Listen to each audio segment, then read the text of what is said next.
Hello, everybody. Uh, Myself, Mohan Kumar, Assistant Professor, Maharani Science College for Women. Today, I will be talking about temporal fossae in reptiles.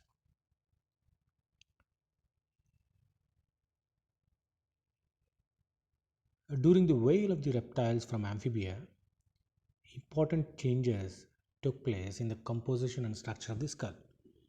Reptiles have evolved from primitive labyrinthodont group of amphibia, which flourished in Carboniferous period and persisted till Triassic. The amphibian-like primitive reptiles are placed in a group called Cortylosauria, which exhibit amphibian and reptile characteristics. Generally, in reptiles with big jaws and large head, the skull becomes too heavy for the neck to support it. Therefore, vacuities or fossae or fenestration are developed in reptiles to lighten the skull and also to provide space for accommodating powerful jaw muscles. So, the fenestrae, which is present in the skull, is is basically for the muscle to lock in and to provide a powerful jaw while biting the prey. The skull names come from the word apse, which means arch. The number and types of arches or enclosed fenestra or windows give the skull types their names. Say, for example, anapsida basically without any arch or without any fenestration, whereas diapsida is with two, dia meaning two arches or fenestrations or fossae. These openings actually give the skull extra space for the attachment of jaw muscles, which I was talking about, allowing the animals to snap their jaws more forcefully to bring in the bite strength.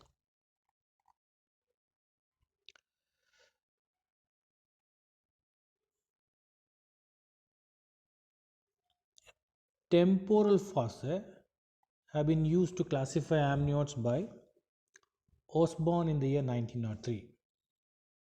Taxa such as Anapsida, Diapsida, Euryapsida, Synapsida, Parapsida were named after the type of temporal fenestration. Basically, their localization describes the subclasses of class Reptilia.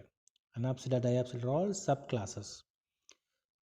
Temporal fenestrae are large holes on the sides of the skull. Many believe that they allow the muscles to expand and lengthen, resulting in greater bulk of jaw musculature. The longer muscle fibers allow an increase in the gape of the jaw to handle larger prey. So, gape of the jaw meaning how big the mouth or how wide a mouth can be opened. So, these are the general features of the skull. Now, coming to the first type, that is the anapsid skull, which is found in Cortylosauria and Chelonia. Chelonia, including the turtles, tortoise, and terrapins. So, this is the most primitive type of skull of reptiles that occurred in primitive labradodont amphibians, and then in primitive reptiles like Samoria. This is the picture of Samoria and Samorian. The anapsids were the first reptiles to appear in the Carboniferous period, some around 300 million years ago. And anapsids meaning without arch. So there is no fossae, meaning that they have no fenestrae in the skull. Anapsids were first represented by small herbivorous procolophonids and the much larger herbivorous Periosaurus. And now coming to the important order, that is Chelonia or Chelonia, which includes tortoise and turtles. They still possess an anapsid type of skull which has complete skull roofing without any temporal vacuities or fossae. As a result, it is completely covered by bones. This type of skull is heavy and strong. Turtles have small head and jaws without teeth, and hence the weight of the skull can be borne by the neck. It turns out that many species of turtles have analogous adaptation in which sections of dermal bone on the side and back of the skull have become emarginated or notched. So there are notches. So these temporal openings are holes surrounded by bone, and the emarginations are missing sections of the edges of the flat bones that form the ventral or pleural borders of the skull. In some species of Chelonia, the turtles are suction feeders with relatively weak mouth, whereas in snapping turtles they have a profound bite strength, as these snapping turtles and apsid skulls have imaginations or notch on them. So these notches or imaginations actually give uh, space for the muscles to lock in, so thus giving a biting strength. In marine turtles, it is found in the typical form. Whereas in freshwater forms like Trionyx, there is no erosion, there is no imaginations from the edges behind or at the lower border, but there is no vacuity. So in anapsid, there are no vacuities, no fossa. As you can see in the picture also, the only fenestra, it's not the fenestra, it is the optic lobe, which is the eye space for the eye, whereas behind the eye there are no spaces. There is postorbital, squamosal, and parietal, jugular, quadratojugular, and quadrate bones are present, but there is no space in between them like you find in other groups like Euryapsid skull. Euryapsids, it is found in Plesiosaurus. The picture you can see, it looks like an aquatic animal with a paddle like limbs, a long neck, and jaws having the sharp teeth and a short tail. So, Euryapsid means wide arch. As you can see here, the fenestra, which is bordering the parietal, postorbital, and squamosal. This is the fenestra, which is bordered by parietal, postorbital, and squamosal bones. It is wide. They have one fenestra high on both sides of the skull. The euryapsids are represented by the marine reptiles such as Plesiosaurus and Placodons, which are all completely extinct groups. So the euryapsids arose from diapsids, which had two fenestra but sealed one of the openings to strengthen their skull for life under water. And this, as you can see, Plesiosaurus was a aquatic giant reptile with a long neck, small skull, and fish-eating jaws. Its limbs were modified into paddles for swimming, and there was no tail fin but a small tail. Skull had a single pair of temporal vacuity, which I just spoke about, and maxilla and premaxilla, that is, had sharp teeth for catching fishes. That is, upper jaw and lower jaw have sharp teeth. Now coming to the parapsid skull, which is found in Ichthyosaurus. Ichthyo meaning fish-like.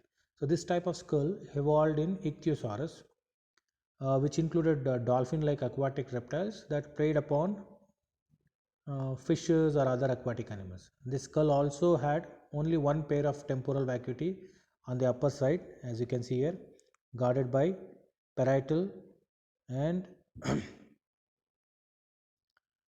post orbital and squamosal, but it is guarded by two extra additional bones, namely post frontal and supratemporal. ST is supratemporal, POF is post frontal. So just after the frontal bone is the post frontal and supratemporal. The condition found in Ichthyosaurus is distinguished from the euryapsid condition because their temporal fenestra are only bordered by parietal, postfrontal, and supratemporal. This condition has been called parapsid, but it only a smaller variation from the euryapsid skull. But one should remember the two important additional bones here which is present, postfrontal and supratemporal bones.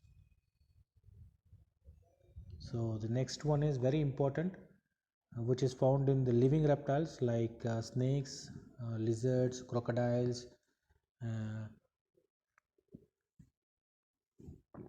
and the extinct dinosaurs.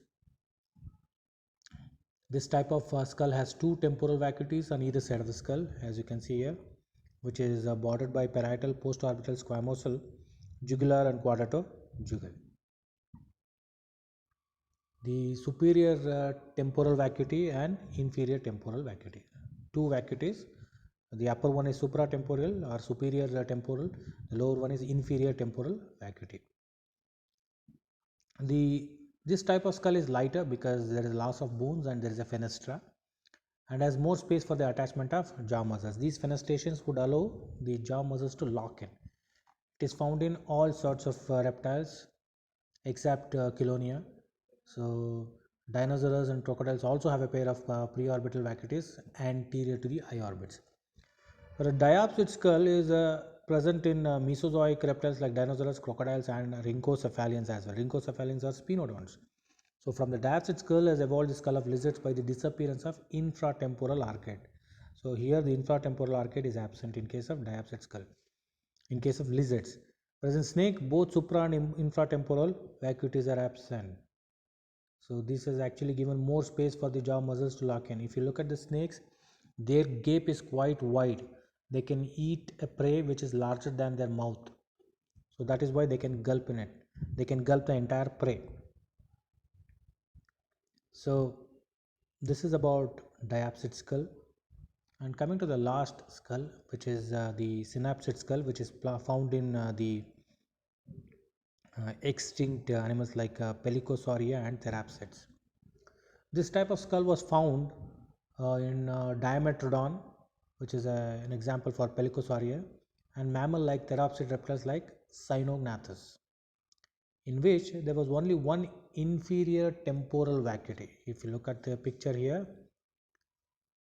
which is guarded by postorbital, squamosal, jugular, quadrato-jugular, which is the position of the vacuity is inferior temporal, whereas the superior temporal is completely absent in synapsids.